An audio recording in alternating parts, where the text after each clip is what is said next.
Doctor, you've been a known expert of the chupacabras and their lifestyles and kind of the goings-ons of them throughout the entire world. Can you talk maybe a little bit about, well, what got you into hunting this elusive creature that so many people have failed to actually find?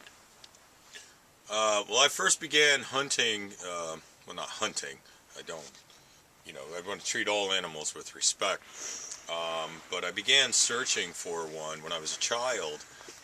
I stumbled upon, on my farm where I was raised, I stumbled upon a sheep carcass, really. And, sheep tend to stay together. And this one was away from the rest of the flock. And it had no blood. And bloodless. It was a bloodless sheep. And that's not normal. Typically sheep are full of blood, and we don't have any. I don't believe that there's coyotes around where I'm from. They just don't exist in our area. But are coyotes known to suck blood of sheep? No, they tend to tear them apart. Right, they're pack animals. Mostly. I meant coyotes. Oh yes, they tend to be, and they have a very distinct sound. Sounds almost like laughter, and you can hear them. And they will rip the sheep from just to shreds, and usually large number of sheep, because again the sheep stay together. But this one was found target, off, so to speak. Correct, and it was not in any shape. It had no blood, and it was as if that the blood had been sucked from it. And as I was investigating, I heard this sound, and I threw up, and I saw these lights, and every time I heard the sound, I saw these glowing lights, and it's like... Glowing lights, do you know the colors? The eyes, they were red, they were like flame red. Red like eyes, from the glowing. pit of hell. And this rancid, sulfuric smell. And I said, well, that's a goat sucker. And how old were you when you... I was like 11. 11. On your farm.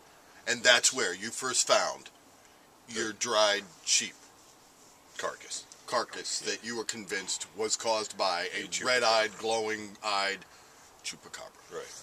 About that tall. Now, in these parts...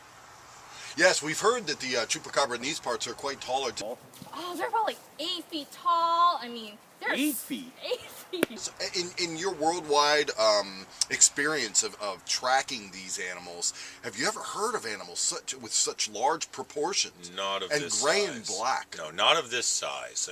And to be honest, I was skeptical at first, but a lot of the physical evidence I've been seeing and the eyewitness reports corroborating one another, we may be looking at a new species. One that I have not experienced before, but I'm willing to look at the evidence, and we may have found something new here. That's kind of exciting. I can barely contain it. So you were 11 when you first embarked on this journey. 11 years old. Yes. So I've been after him for over 25 years now. And so between 11 and like those are your formative years, going into high school and then college. Did you run into other type of proponents of chupacabra hunters, or were most people skeptical of what it was you were most searching? People don't really. I mean, cryptid, Sasquatches, the Loch Ness Monster, the Mothman.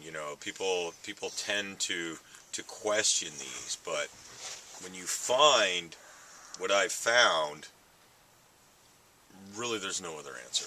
When you've seen the things I've seen and heard what I've heard, and like I said, I have encountered them from time to time. I've never been able to get one on videotape. When I was younger, the technology just was not there. Right, it was Super 8.